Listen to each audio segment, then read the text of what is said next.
Hello အားလုံးပဲမင်္ဂလာပါဒီနေ့လေ့လာမယ် grammar pattern လေးကတော့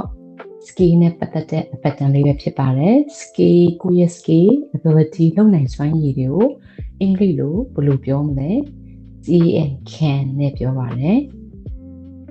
can အကြောင်းမပြောခင်မှာ verb tense ကိုအရင်ကြည့်အောင်နော်ဒီနေ့သုံးသွားမယ့် verb လေးတွေကတော့ speak စကားပြောသည်နောက်တစ်ခုက swim ဒီကူးသည်play ကစားတယ်ဒါမှမဟုတ်ရင်ဒူရီယာတစ်ခုခုတီးခတ်တာဆိုရင်လည်း play လို့သုံးတယ်ပေါ့နော် dance ကတယ် drive ရင်မောင်းနေတယ်ပေါ့နော်ဒီနေ့ verb tense မှာ can ရဲ့အနောက်မှာ verb 0 base verb လို့ခေါ်တဲ့ verb 0ပဲလိုက်ပါတယ်သူရဲ့မူလစစ်မြစ်ပေါ့နော်ဒီ verb မှာ5မျိုးရှိမှာပေါ့နော် tense က verb 0 verb 1 verb 2 verb 3နဲ့ verb ing သုံးဖို့ verb 4ပေါ့နော်အလွယ်ခေါ်တယ်ပေါ့ verb 1ကို present tense လို့ခေါ်မယ် verb 2ကို past tense verb 3ကို past participle tense verb ing သုံးဖို့ verb 4ကို present participle tense ဖြစ်ပါတယ်ဆိုတော့ဒီနေ့က can ရဲ့အနောက်မှာလိုက်မဲ့ verb က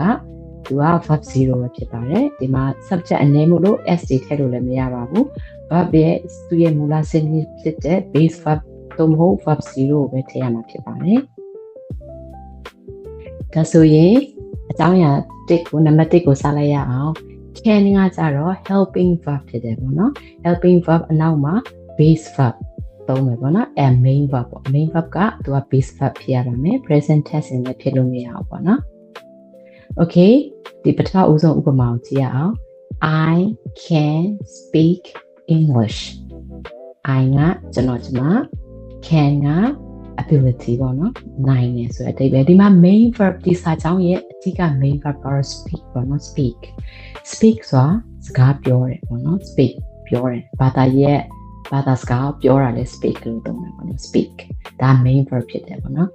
can ကဒီမှာသူက helping verb အကူ verb အနေနဲ့သူကသုံးတယ်ဒီအကူ verb ကဒီ can ကဘာကိုကိုစားပြုလဲဆိုတော့လုံနိုင်တယ်တက်နိုင်တယ်ကိုယ့်ရဲ့ skill ability ကိုပြောခြင်းဖြစ်တယ်ပေါ့နော် I can speak English ငါအင်္ဂလိပ်စကားကိုပြောနိုင်တယ် can ကဒီမှာ helping verb ပေါ့နော် main verb ကတော့ speak ပဲဖြစ်ပါတယ်နောက်ဥပမာတစ်ခုကြည့်ရအောင်ဒီမှာရေကူးတယ်ပေါ့နော်ငါရေကူးနိုင်တယ်ဆိုတဲ့ဟာကိုအင်္ဂလိပ်လိုဘယ်လိုပြောမလဲဟုတ်တယ် I can swim ဒီ helping verb က can ပေါ့နော် okay ဒါကိုသိပြီနော် main verb ကဘာဖြစ်မလဲ yes main verb က swim okay I can swim ငါရေကူးနိုင်တယ်ငါရေကူးတတ်တယ် okay နောက်တစ်ခုပြန်ကြည့်ရအောင်ဒီငါကျွန်မအင်္ဂလိပ်စကားပြောတတ်တယ်ကိုအင်္ဂလိပ်လိုပြောမလဲအတူတူပြောကြည့်အောင်နော် I can speak English okay နောက်တစ်ခုကြည့်အောင်ငါရေကူးတတ်တယ်ကိုအင်္ဂလိပ်လိုပြောမလဲ I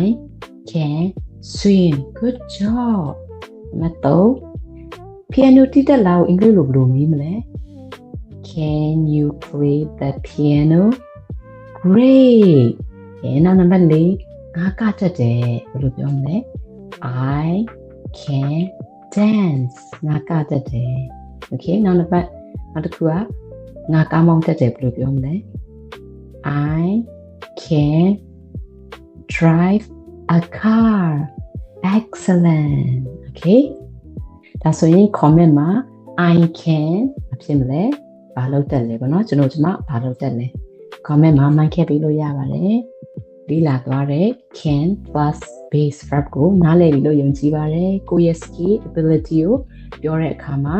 သုံးခြင်းဖြစ်ပါတယ်သင်ခန်းစာလေးကိုစုံထိအတူတူလေ့လာပေးတဲ့အတွက်ကျေးဇူးအများကြီးတင်ပါတယ်